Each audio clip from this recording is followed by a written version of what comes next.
আমাদের মূল দায়িত্ব আমি মনে করি আমাদের মূল দায়িত্ব হচ্ছে তিনটা: বিচার, সংস্কার, নির্বাচন। আমি তো সরকার প্রধান না, আর আমি তো স্বরাষ্ট্রমন্ত্রী না। কাকে গ্রেফতার করা হয়নি, কাকে গ্রেফতার করা হচ্ছে না,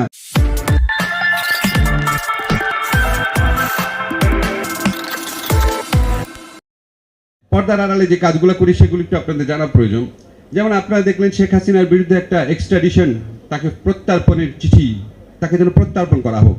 এই চিঠিটা দিয়েছে হচ্ছে পররাষ্ট্র মন্ত্রণালয়, কিন্তু চিঠিটা আমরা প্রিপেয়ার করে দিয়েছি, আইন মন্ত্রণালয় প্রিপেয়ার করে দিয়েছে। আপনারা দেখছেন যে ইন্টারপোলের নোটিশ জারি করা হয়েছে শেখ হাসিনাকে ধরার জন্য, এটা স্বরাষ্ট্র মন্ত্রণালয় জারি করেছে, এটা আমরা প্রিপেয়ার করে দিয়েছি। এরকম এই অনেক কিছু, গুম কমিশন দেখলেন, গুমের যে কনভেনশনটা আছে এটা আমরা র্যাটিফাই করলাম, র্যাটিফাই হয় পররাষ্ট্র মন্ত্রণালয়ের নামে, কিন্তু কাজটা আমরা করে দিয়েছি। গুম কমিশন গঠন, কাজটা আমরা করে দিয়েছি।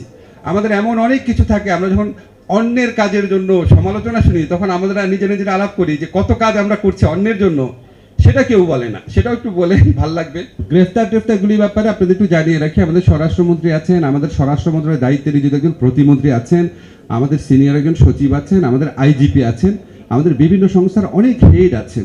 আমাদের মূল দায়িত্ব আমি মনে করি আমাদের মূল দায়িত্ব হচ্ছে তিনটা: বিচার, সংস্কার, নির্বাচন। তার মধ্যে আমার কাছে, তাজুলের কাছে, আসাদের কাছে অ্যাটর্নি জেনারেল হিসাবে আমাদের কাছে মূল দায়িত্ব হচ্ছে বিচার। আমরা বিচার করতে বদ্ধপরিকর, এবং এটা আমরা কতটা গুরুত্ব দিয়ে বিচার কার্য করার চেষ্টা করছি এটা আপনারা দেখবেন। কত দ্রুত সময়ে আমরা এই ট্রাইব্যুনালটা পুনর্গঠন করেছি। সব কিছু, বিচারক, প্রসিকিউশন, ইনভেস্টিগেশন, সব কিছু। এমনকি ভবন ছিল না, এই ভবনের নির্মাণ কাজ দ্রুত করার জন্য আমি এবং পূর্ত উপদেষ্টা 4 বার সশরীরে গিয়েছি ওখানে। আর ভাই কিছু করার নাই, যা করার সবই করছি। সেকেন্ড, যে আমি মনে করি এই সরকারের আমলে শুধু একটা গণহত্যা বা একটা আপনার মানবতা বিরোধী অপরাধ হয় নাই, জুলাই অগাস্টকালে হয়েছে, কিন্তু এই সরকার আমলে কমপক্ষে 4টা বড় ধরনের মানবতা বিরোধী অপরাধের ঘটনা ঘটেছে। একটা হচ্ছে জুলাই অগাস্ট হত্যাকাণ্ড, একটা হচ্ছে বিডিআর হত্যাকাণ্ড, একটা হচ্ছে শাপলা হত্যাকাণ্ড, আর একটা হচ্ছে ধারাবাহিক গুম এবং বিচার বহির্ভূত যে হত্যা, সেই বিচ্ছিন্নভাবে হলেও ওটার মধ্যে একটা মানে কনসার্টেড এফোর্ট এবং সুনির্দিষ্ট পরিকল্পনা ছিল। আমি আপনাদের বলতে চাই, আমাদের সরকার যতদিনই আছে এই 4টা বড় ধরনের গণহত্যা বিচারের জন্য যত রকম প্রচেষ্টা দরকার আমরা অবশ্যই গ্রহণ করব।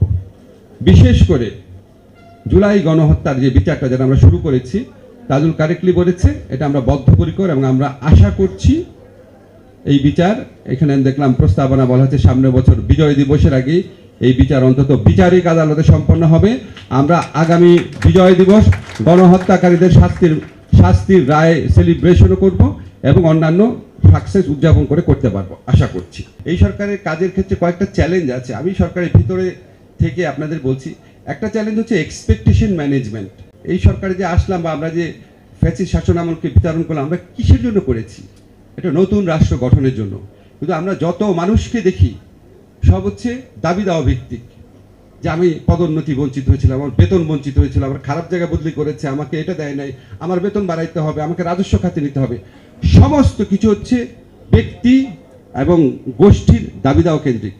রাষ্ট্রের প্রতিষ্ঠান নির্মাণের প্রস্তাব নিয়ে আমাদের কাছে কেউ আসে না, আমাদের কাছে কেউ এসে বলে নাই পাবলিক প্রসিকিউশন সার্ভিসকে এরকম করেন, বিচার বিভাগের ইন্ডিপেন্ডেন্সের জন্য এরকম করেন।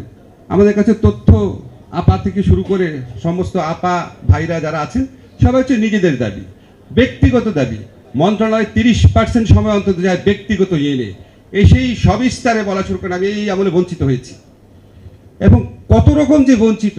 আমি যাকে সারা জীবন জানতাম আওয়ামী লীগের সুবিধাভোগী, সেও এসে কেটে দেয় আমিও বঞ্চিত। এখন আমি কাজ কি করব বলেন?